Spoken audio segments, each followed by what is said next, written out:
The following program is being brought to you on the Voice America Business Channel. For more information about our network and to check out additional show hosts and topics of interest, please visit voiceamericabusiness.com. The Voice America Talk Radio Network is the worldwide leader in live Internet talk radio.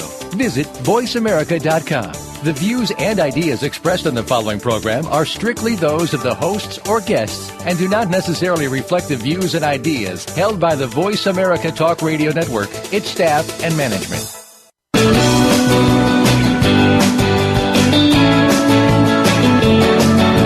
In the past few years, we've heard the term free agents and been told we would all need to become one in order to succeed. The recent economic structures have helped to promote this concept as reality. Where do we get the tools to take control of our career path in the present and future? Welcome to The Career Confidant with your host, Marie Zimenoff. Marie and her guest experts are here to provide you with the tools you need to move forward and achieve your career goals. Now, here is Marie Zimenoff. Good afternoon and welcome to The Career Confidant. This is your host, Marie Zimenoff, and we are here to help you take control of your own career direction, your career advancement, whatever that might look like for you. So this show has been talking about job search, career advancement, leadership, and all of those topics to provide you with the tools that you need to get ahead in today's fast-paced world. So we've been talking about some topics around leadership. It's been a little while since we talked leadership. So I wanted to launch today into what is going to be a two-part series here on coaching techniques, coaching basics, if you will.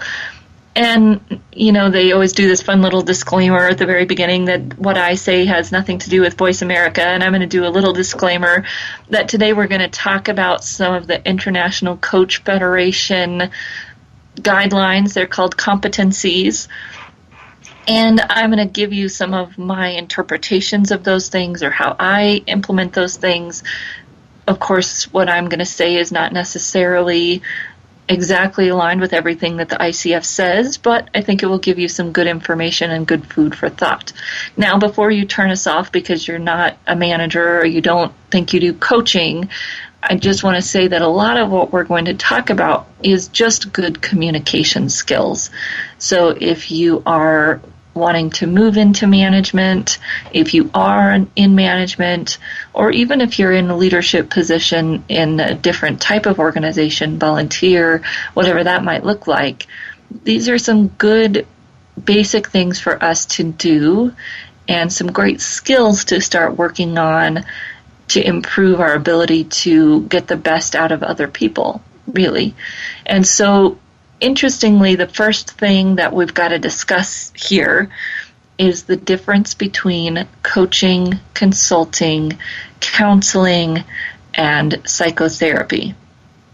All very confusing, right? Especially in states where some people can use those words without any training, like the wonderful state of Colorado, where you can be a psychotherapist without any training, and you can even use the term counselor without training, as long as you're not saying you're certified. So it all gets very confusing, right? And to know the ethical guidelines for all of those things would be much beyond what you need as a manager or a non-professional, right? But it is important to understand what the difference between some of these things are, even if you're just a consumer, right? So let's talk about these things for a little bit. So coaching is a relationship, and this is the definition from the Coach Federation, that professional coaching is an ongoing professional relationship that helps people produce extraordinary results in their lives, careers, businesses, or organizations. Through the process of coaching, clients deepen their learning, improve their performance, and enhance their quality of life. Okay, that just sounds like a sales pitch, right? Not really a definition. In each meeting, the client chooses the focus of conversation while the coach listens and continues observations and questions. This interaction creates clarity and moves the client into action. Coaches accelerate the client's progress by providing greater focus and awareness of choice. Coaches concentrate on where the clients are now and where they're willing to get and where they want to be in the future. ICF member coaches and ICF credentialed coaches recognize that results are a matter of client intention, choice, and action, supported by the coach's efforts and application of the coaching process. So this tells us that when we go to a coach, there's a process. When we go to a coach, that process is, as they're defining it here, fairly unstructured. Most of the career coaches that I know use more structure, have more of a structured process to work people through the process depending on what they're going for. But it means that you as a manager are indeed probably coaching when you talk to employees and you're asking questions and you're helping them discover what the right answer is for them. That's one of the keys to it being coaching, is that you're eliciting client-generated solutions and strategies. That's coaching. Consulting is where you are providing answers as a subject matter expert. And so, especially in the career world, those two things get intermixed quite often because there's only so much coaching we can do in some areas, and then we have to put on a consulting hat and move into that role, because there are some things that we can teach around or provide consulting around interviewing, right? We want to provide some of that expertise to people in addition to asking good coaching questions. So oftentimes, if you work with a career professional, you'll find them going between the two of those, and you as a manager might have to, right, go between some kind of teaching or instruction and coaching or asking questions. And it might be great for you to let an individual know when you're going to do that. Can I share with you some of my insights? Or this seems like it might be a good time to share with you some of the company's thoughts around that, right? If you're going to share some company information or some structured feedback while you're in a coaching session, that's a good thing to help share. Then we get into the whole world of psychotherapy and counseling. And psychotherapy and counseling typically go into the past, although there are many modes of counseling, solution-focused and brief being two that I was trained in, that are fairly similar to coaching. But obviously they come from a different method and they take different types of trainings to be able to execute. But if someone tells you they're a coach or a counselor, there usually is some training behind that. Right? You want to know that that person has some training behind that. And if you're thinking about improving your coaching skills as a manager, there may be some great books you want to read. We'll talk some more about some of those. And or you might want to get some training in coaching so that you can do some of these skills a little bit more professionally in your interactions with those that you're trying to coach, whether they be subordinates or team members, or if you're going to be coaching other people within the organization, these would be great skills to have. But that's the first thing that we've got to realize if we're going to be doing some coaching, is what's that difference, and how do we know what we're doing, and then what might be the issues that we're prepared to coach around, and what might be the issues that we're not prepared to coach around. And so if you're a manager, especially, that would be a good conversation to have with your HR person, right? When you're in a meeting with an employee, what is appropriate for you to offer coaching around, and what things need to be referred to HR, or to refer to HR that then they might refer out even further. Those conversations are very important if you're especially a new manager, but even if you've been a manager for a while, make sure you understand what the bounds of the coaching issues are that you want to have the conversation around with your peers, your team, or whoever it is that you're coaching internally. So then we're thinking about, okay, we know what we're doing. We're going to coach one of our employees. Maybe they're having some performance issues. Maybe they are dealing with a new position and they're trying to learn, whatever it might be.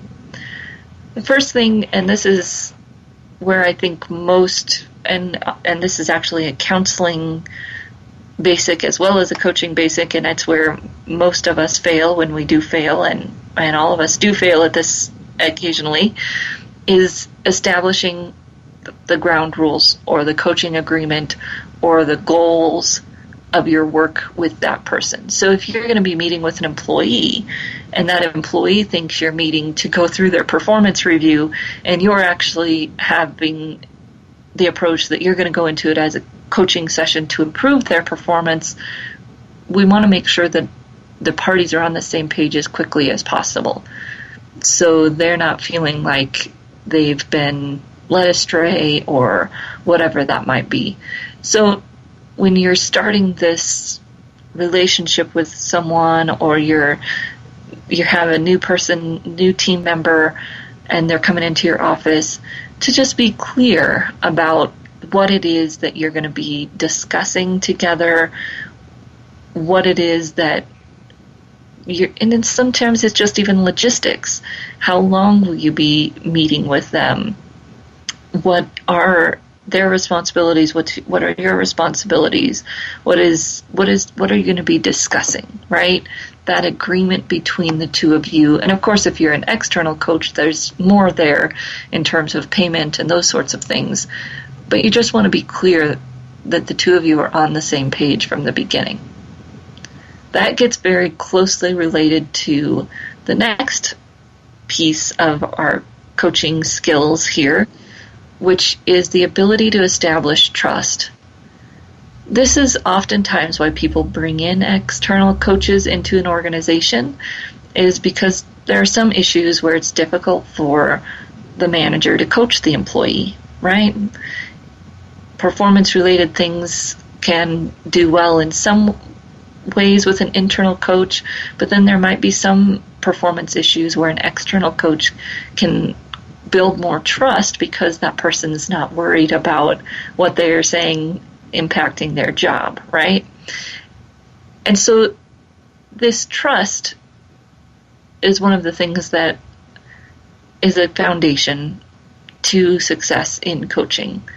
That ability to really believe that the person is capable, and you really can't build trust very well if you don't hold that belief.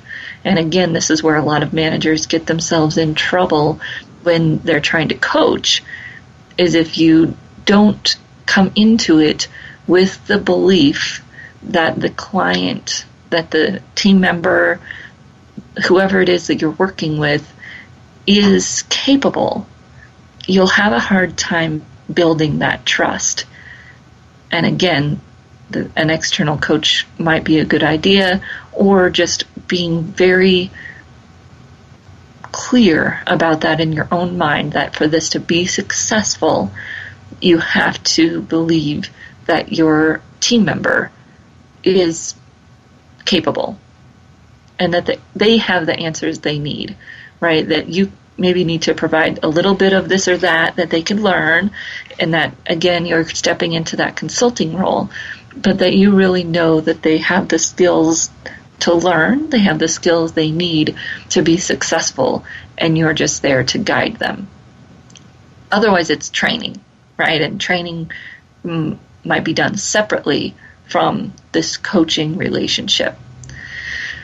So that trust is also important, that obviously you have some existing relationship with that person, and so it may take a little while before you can really get into coaching with a new team member, and that there's some kind of confidentiality for that individual. And that may be that, you know, you're understanding that they're learning, they're growing, and this is a safe place, if you will, for them to do that. Again, might be challenging, but the more that you can set that tone within your business environment and within even peer-to-peer relationships at work, the better off you'll be at building those relationships and being able to have an impact on the other person's behavior. So we're going to take a short break here, and we'll come back in just a few minutes and continue talking about these basic coaching skills that you can use to help influence your team, influence your peers, and advance your career. We'll be back in just a few minutes.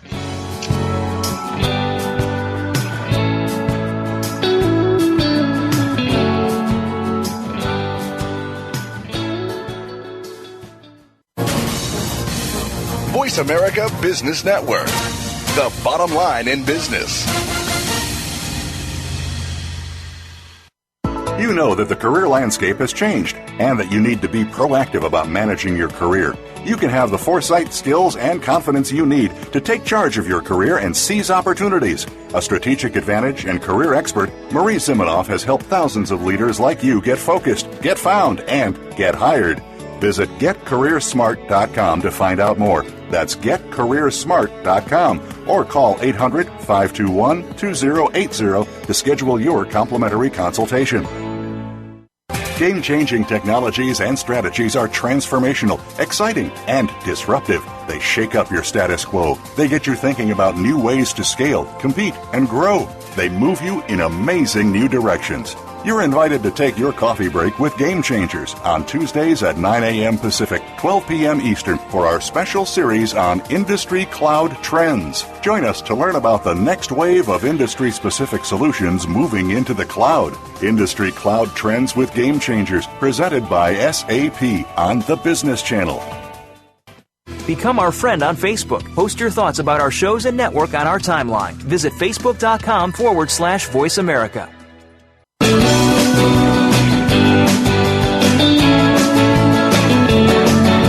You are tuned in to The Career Confidant with Marie Zimenoff.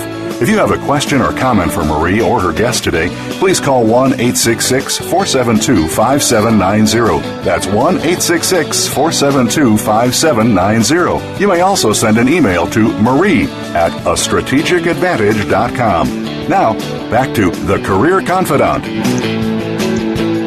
Welcome back to the Career Confidant, and today we're talking about coaching skills for managers or peer coaching. If you are trying to advance your career, these are some great things for you to have in your toolbox.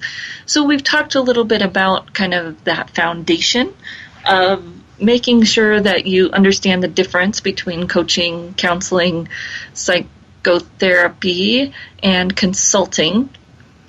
And then understanding that to get off on a good start, really with any relationship, but especially one where you're going to be doing some coaching with an individual, is to understand the goals, the relationship, how you're going to work together, how all of those boundaries are going to be set, logistics, scheduling, but also the outcomes and the process, right? How is that going to go? And to definitely not try to start a coaching relationship without the client understanding that that's what you're doing, right? Or the team member understanding that that's what you're doing. And I think that happens sometimes in performance reviews where maybe the team member even should expect some coaching, but reviews never really go that way. So when it actually does happen, you can catch them off guard. Then we've talked a little bit about establishing trust and just realizing that for any kind of change, behavior change to happen, you have to have trust. And for that to happen, going in with the approach that the team member is capable, that they're capable of learning, that they're capable of doing things the way you want them to. You just have to share those expectations. Going in with that belief will be a lot better off for all of you in terms of getting to that trust and eventually that change. Then working through and making sure that both of you are maintaining the agreement that you set, right? So that honesty, that integrity that all of us have, right? And we also know that takes very few mistakes to erode that. And when you're in a coaching relationship with someone, that can happen even quicker, and it's going to stall out your ability to make change with that person. So if you are a manager, you're working with a team member, it'll be even more important to make sure that you're doing what you say you'll do and all of those great things that we know we need to do when we're trying to build a relationship with someone. One of the things that I think this world makes it difficult for us to do is ICF competency number 4, which is to be present. And I would say in all of our relationships, whether it's with our spouses, our loved ones, our kids, our team members, our peers, that's the case for most of us all the time. And it's even more important when we're in some kind of a coaching relationship and we're trying to help someone change, right? Help someone achieve their goals. We have to be present. And so if you are a manager and you're doing some coaching, that should be a time that your phone is turned off, right? Where your assistant or whoever it is that helps you manage such things knows that there's no calls, that your door is closed, and that your focus is that employee that you're working with. There's nothing that can undermine your integrity, which we were just talking about, faster than having someone walk through your door while you're doing that type of session, answering the phone while you're doing that type of work with a team member. It's very important that confidence is maintained, which requires that you're present, right? And the other part of being present is that you can execute some of the other skills that we're going to continue talking about that are very difficult if you aren't present, right? And some of the little things that are kind of rolled into this competency that are good for us to talk about are being open to sharing.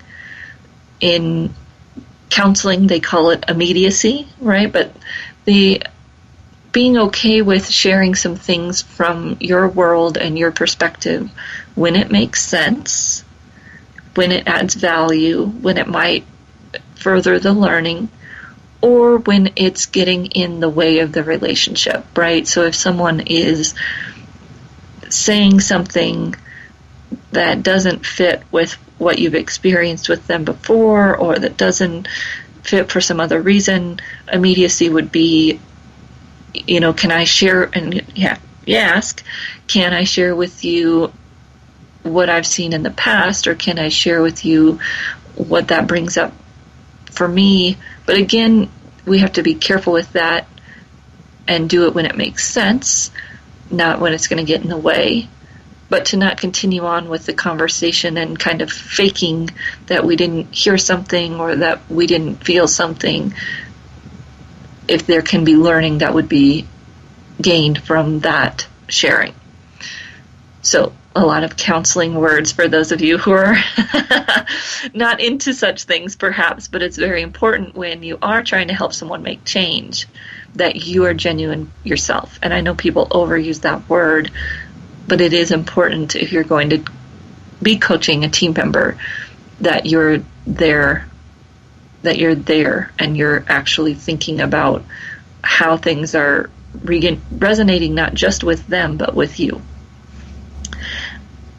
So when we're thinking about being present, part of what helps us do that, and it's also a separate competency all by itself, is what we call active listening. Now, lots of people think they do active listening because they're active while they listen. That's not what it means, right?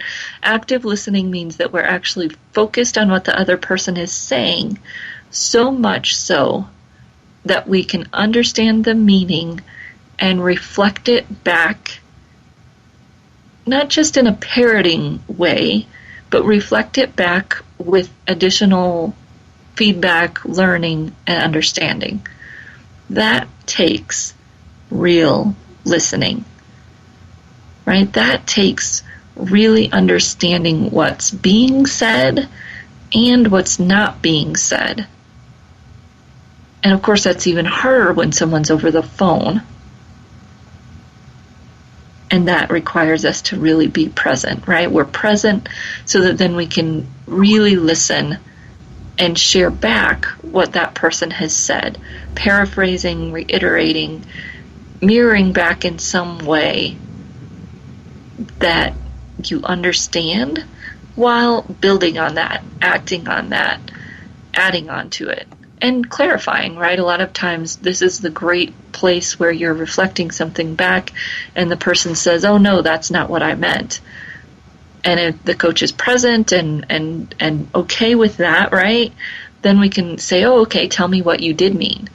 It's not a bad thing, right? That increases everyone's learning. And a lot of times it's not because that's not what they said, it's just what they didn't mean, right? That's good coaching. And if you're a manager and you're working with a team member, this can be one of the most powerful things because it shows that you're actually listening. And very few people feel listened to by their managers, right? It's one of the top reasons people leave is because they don't have a good relationship with their manager. And just adding a few of these little pieces, even if you're not doing some kind of formal coaching with a team member, adding a few of these little skills might change that. It might turn around the performance of a team member, or it might keep a good team member on the team instead of leaving, just by executing a few of these little things. And active listening is probably the biggest one. To really feel heard and to really feel like someone understood what you said. And that if you get it wrong and they say, oh no, that's not what I meant, that you then listen to what they say again. And some of these questions come from, I'm pretty sure that some of these come from Susan Whitcomb, who we talked to about a year ago around some of the leadership topics. But just to think about if one of your team members is telling you something, here's some other questions you might ask, right? What's their perception? How do they perceive X, Y, or Z? Say more about that. What was that experience like? You mentioned X, Y, or Z. What would you like to learn more about? What might they want to do on a project, right? It's just simple questions. But the idea is that we're looking for opportunities to ask those questions because we are active listening. And we're actively listening in a way that enables us to take the conversation to a deeper place. And doing it in a way that helps them do that, right? Now, one of the things I love, and I know this came from Susan, that if someone's telling you a long story and you're listening and you maybe reflect back a little bit of that, this one needs to be used with the right tone. But can you bottom line that? Or it sounds like the bottom line is, or here's what I got in terms of the bullet points on that, right? So that you're giving it back to them very short, which can be great, especially for a team member who's new. You're kind of summing it up. You're giving them the thesis. You're giving them that bottom line. That can be very powerful because they know they were heard. If you didn't get the bottom line right, again, they'll say, oh, no, I see that it maybe is this, and that's okay.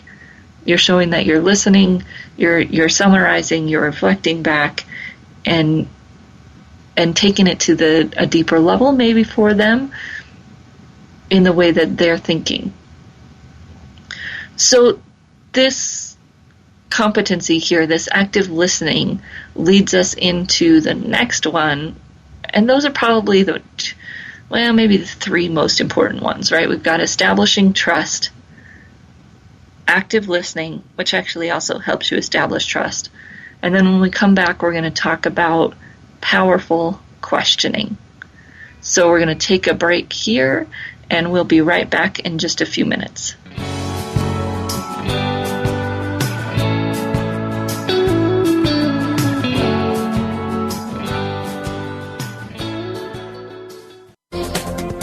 The business community's first choice in Internet Talk Radio, Voice America Business Network. You know that the career landscape has changed and that you need to be proactive about managing your career. You can have the foresight, skills, and confidence you need to take charge of your career and seize opportunities. A strategic advantage and career expert, Marie Zimenoff has helped thousands of leaders like you get focused, get found, and get hired. Visit getcareersmart.com to find out more. That's getcareersmart.com or call 800-521-2080 to schedule your complimentary consultation. Many industries have been revolutionized by technology in the last decade. Books, music, TV, communications, and now it's happening to our money and the way we pay. Tune in to Breaking Banks with Brett King for a look at how technology and customer behavior will bring about more changes in banking in the next 10 years than in the last 200 years. Listen every Thursday at 3 p.m. Eastern Time, noon Pacific on Voice America Business Channel or on AM 1160 The Voice. You'll never look at your bank account the same again. When it comes to business, you'll find the experts here. Voice America Business Network.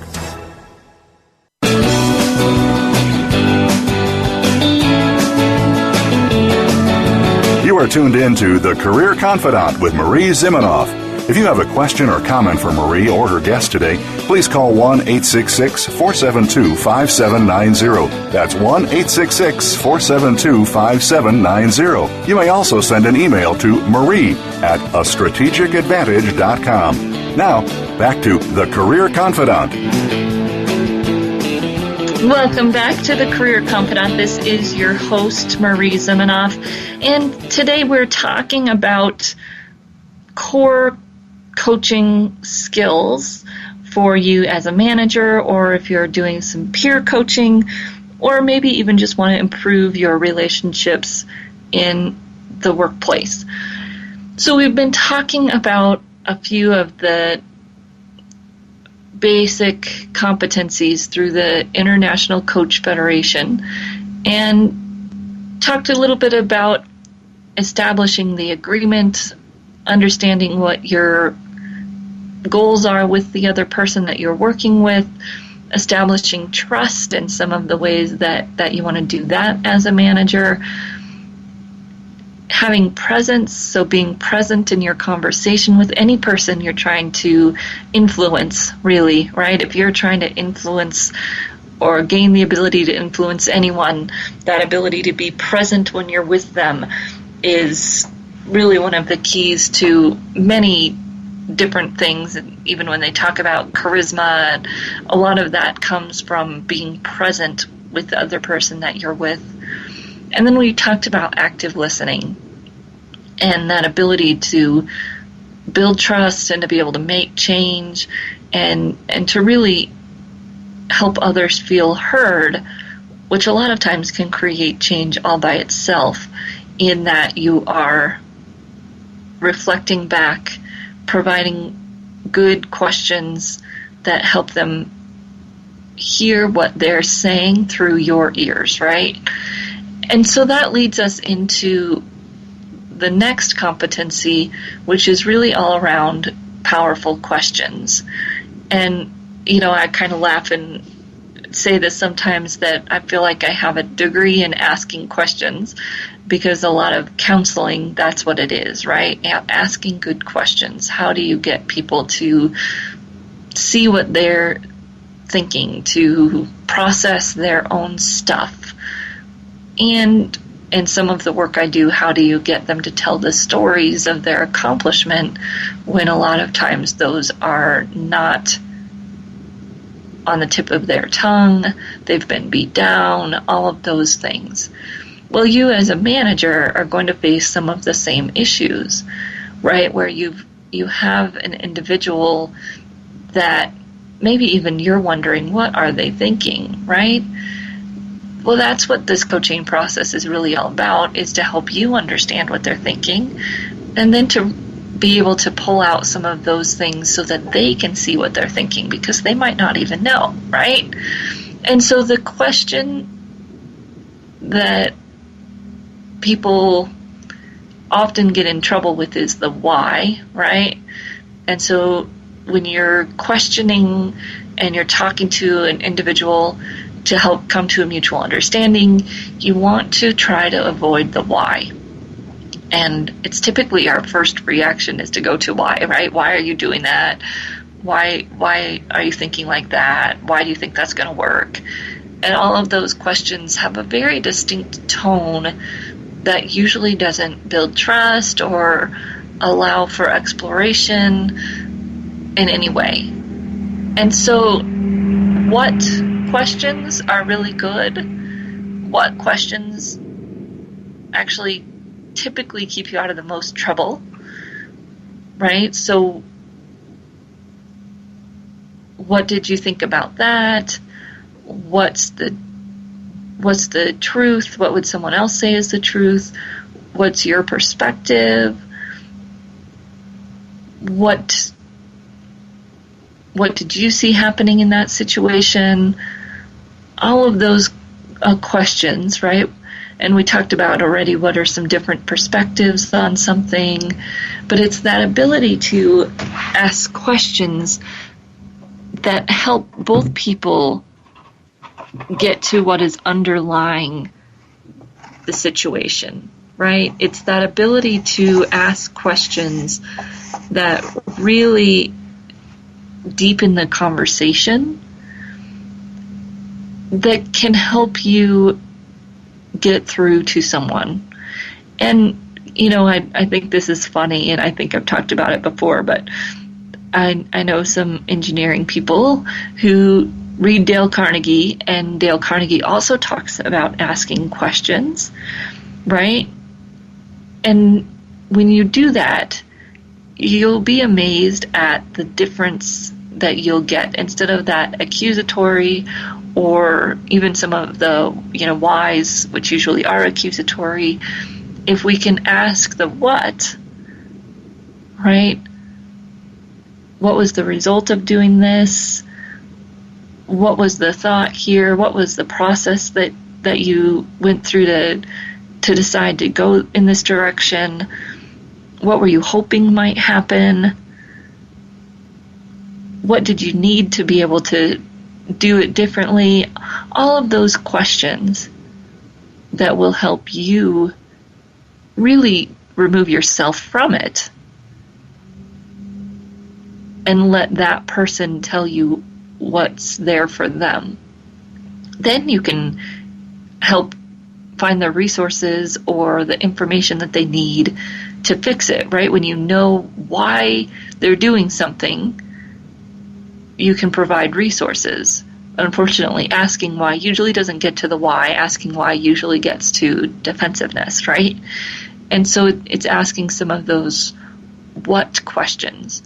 Now, this is one of my least favorite things that especially happens, I found, in counseling, not as much in coaching, but when people are over-reliant on coaching, on questions, and they don't offer any kind of feedback or reflection or statements, that doesn't work, right? And when someone's really asking for some kind of feedback, it's good to know when to ask a question, because giving feedback won't really get what they need, and when to provide that feedback because it really is what they need. And that's going to take some time. That takes some practice to know what the difference is there, because a lot of times people ask for feedback when they don't really want it. And a lot of times people ask for feedback and what they really need is to dig deeper into where they're coming from before they get that feedback, right? So open-ended questions, what, how, we're being careful with the why, and watching for questions that you can answer with yes or no, right? Those are the closed-ended questions. Sometimes they're needed, but most of the time when you're coaching, you're trying to help someone uncover and make change, it's those open-ended questions. So what are they hoping to get from the new position? What do they want to learn? What did they learn in the situation that just went bad?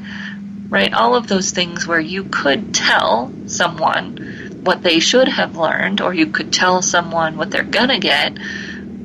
But if we have them create it on their own, it's so much more powerful. And this is pretty much the whole premise, what I saw anyways, to the book, What Got You Here Isn't Going to Get You There. It's not the exact title, but thinking about how as a coach, as a leader, it's so much more powerful to have people invested in their own ideas than to give your ideas and hope that they'll do it the way you wanted them to, right? And good questioning is what helps marry those two. Good questioning is what helps it become their idea, even though you might be able to provide some guidance in how they get there or provide some guidance in how they think through it. That's the power as a leader, right? That's the ability to make that marriage work between what they want to do and what they'll be invested in, and where the company needs to go, or where your team needs to go, where the project needs to go. Being able to ask those questions to fully come up with a plan that's theirs, not yours, right?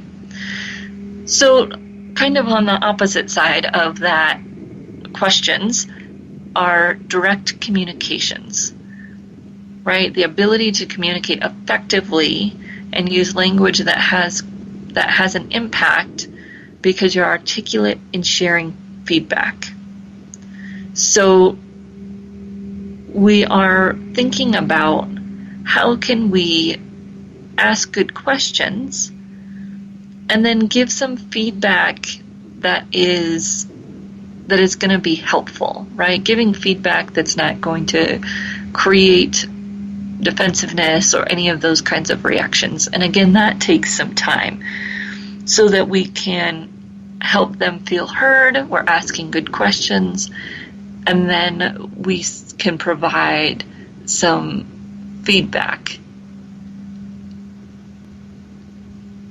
And we're really giving that feedback in that trusting relationship. And I think that, again, is where we sometimes misstep, is that we give feedback before we've built the trust, or we give feedback and we've lost track of our belief that the person is smart and capable of learning and all of those good things, or when we're giving feedback and we haven't been actively listening.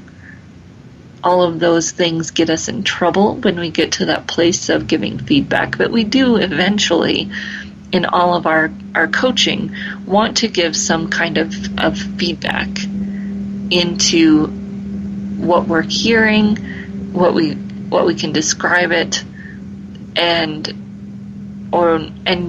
helping them capture what they're saying. A great way for some of these is metaphors or analogies to illustrate a point, or to have some kind of to paint a picture for someone of what we're seeing. And of course, those I statements can really be helpful here when we use them sparingly, because we are not putting anything on them. We're just sharing our feedback. A little bit more advanced, probably something that takes a little bit of practice there. The good part maybe is that when you're giving feedback, you'll know right away if you have trust. You'll know right away if you need to rephrase it next time, and you can keep growing your own skills in that area, because that'll be challenging. So we're going to take a short break again here, and we'll come right back and finish up talking about our coaching skills for success in the workplace. We'll be right back.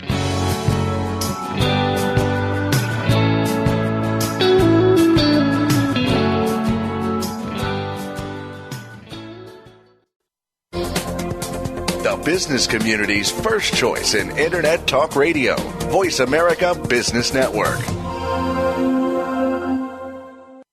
You know that the career landscape has changed and that you need to be proactive about managing your career. You can have the foresight, skills, and confidence you need to take charge of your career and seize opportunities. A strategic advantage and career expert, Marie Zimenoff has helped thousands of leaders like you get focused, get found, and get hired. Visit getcareersmart.com to find out more. That's getcareersmart.com or call 800-521-2080 to schedule your complimentary consultation. Conversations concerning money can be a bit daunting. There can be limitations with building wealth, and in general, people don't want to discuss their money until now. Listen each week for Conversations with Money, featuring Franco Caligiuri and Marissa Sipolinski. Our guests make money the conversation piece, how to build and maintain wealth, working with charities, and money and family members. Listen every Tuesday at 1 p.m. Pacific Time, 4 p.m. Eastern Time on the Voice America Business Channel. Now you don't have to stay linked to your desktop or laptop. Take Voice America on the go and listen anywhere. Get our mobile app for iPhone, BlackBerry, or Android at the Apple iTunes App Store, BlackBerry App World, or Android Market.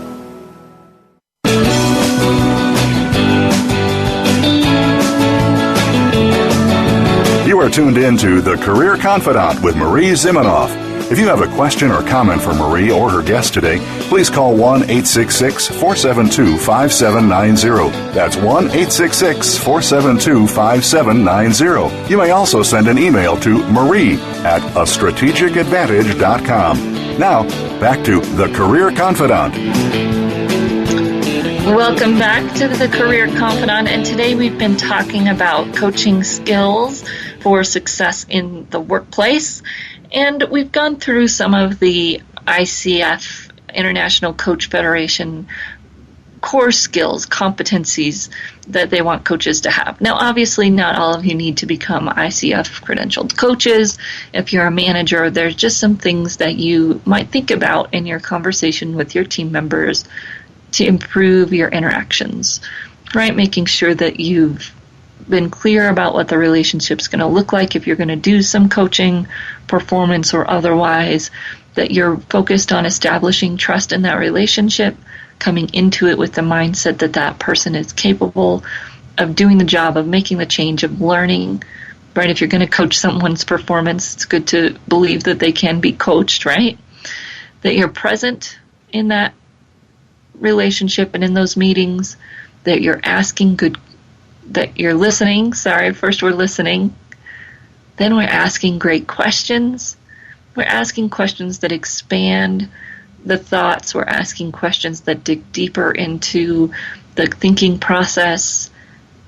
And we're avoiding questions that can be condemning or, kind of accusatory.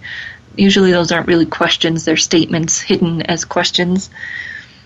And we're using some direct communication. We're providing clear feedback, using analogies, using the language that's appropriate for that team member or client, and sharing what we're hearing. All of this is the purpose of all of this is to create awareness. Right? The purpose of all of this is to go beyond what's being said and ask questions that add understanding or awareness or clarity, asking those questions or making statements that really help people discover what they're thinking. And again, I think we all think we know what we're thinking, but a lot of times we're not really conscious of it, right? We're not really conscious of how we're perceiving something, how we're thinking about something. And that's also we're either through questions or appropriate feedback, providing some perspectives that can be added to that and helping people see how their behavior, kind of that cause and effect, right? That cause and effect between their behavior and what's happening that a lot of people have trouble with, and in any certain situation. I think we all have trouble with in some situations, right? We don't see that how we're related to the cause and effect, or we don't see that how we could change it. And that's what we're doing through this process, is asking questions that will reveal that for the person versus telling them, it's because you did this that's happening.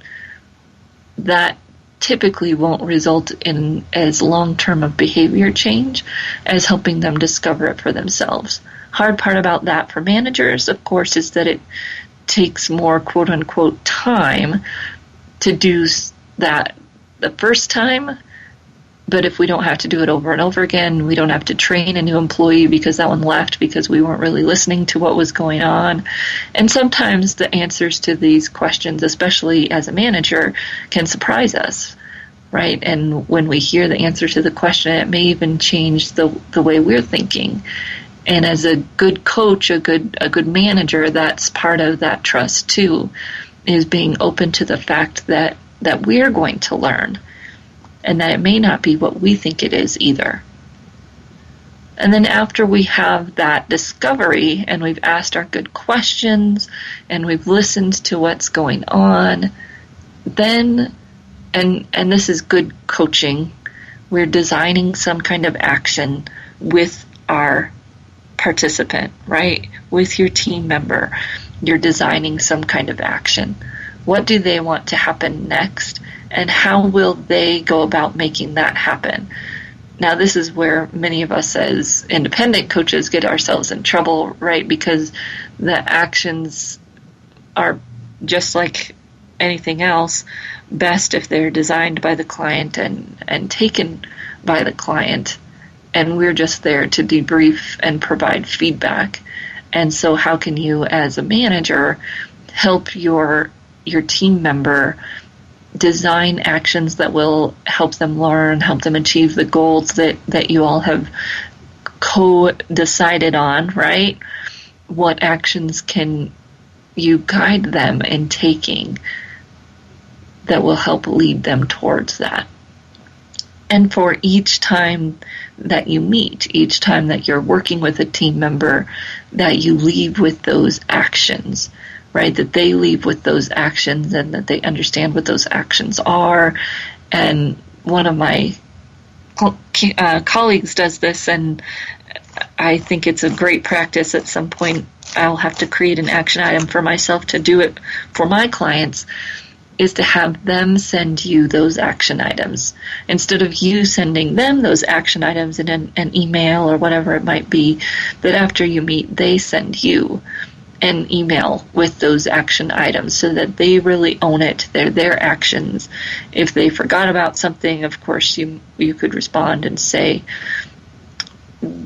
what was this action item, or did this action item end up not fitting for you? Just want to make sure that I understand where you're going. You can clarify that those actions are really owned by the employee. They're really owned by the team member who's taking those on. And that, of course, those actions are befitting to whatever system you use, where they're appropriate, right? They're appropriate in the setting. So you're helping that person come up with actions and some kind of goals.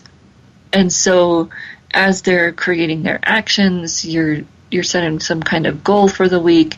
And of course, those goals want to adhere to some kind of SMART system, right? Are they specific, measurable, actionable, realistic, timely? And how can you help them create a plan that is concrete, but again, it's their plan, and they own it, which means that they obviously know they can make changes as they need to, but it's clear from the beginning. And if it's appropriate, to help them identify barriers or resources, however deep you need to go in that planning process, so that you actually know it can happen. And they actually know it can happen. And again, one of the strongest things that I've had colleagues do in this area is, if a client says they want to call so-and-so and set up a meeting, that they actually do it in the coach's office. So if you're meeting with a team member who wants to schedule a class or wants to do something and there's some kind of barrier for them, perceived or real, maybe they just do it there, right? If they need to call and set up a meeting with HR, they just do it from your office when it's appropriate. Or if they need to set up a time to talk to another team member, you help them craft that email right there in your office, or the script for the phone call, so that you're really making progress, right? You're really getting something done. And for those things where you think there may be barriers, it may make the most sense just to do it together. They're taking the lead, they're doing the action, but you're there to help. And then, of course, the last thing that we want to do is to be able to manage progress and have some accountability with them, and do that in a way that honors all the rest of the process, right? If we're doing performance coaching, our process needs to honor our agreement from the beginning on how we were going to work together. All of those things need to align. And that you're asking them how they would, if it's appropriate, asking them how they would like to be held accountable. Does it make sense for them to email you the results next week? Does it make sense to meet again? How will it best work for them to be held accountable for whatever actions they've decided to take? And again, all of that is them. They're being held accountable for actions they wanted to take, and how does it work for them to have that happen? Maybe a different approach than you're used to taking as a manager, where some of those things are prescribed. But when it's appropriate, you might try it and see the different results that you get. So we've gone through the kind of the basics, some of the skills here.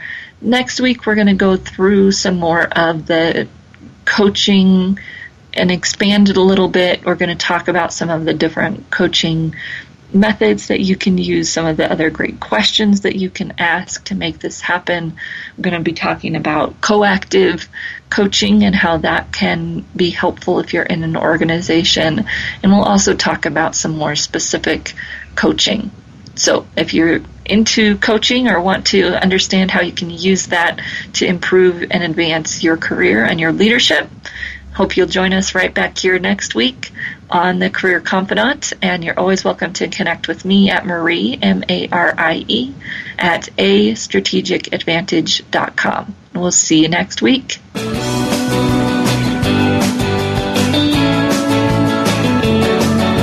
Thank you for listening to The Career Confidant. Marie Zimenoff will return again with another terrific guest next Monday at 6 p.m. Eastern Time, 3 p.m. Pacific on the Voice America Business Channel. Be sure to join us then.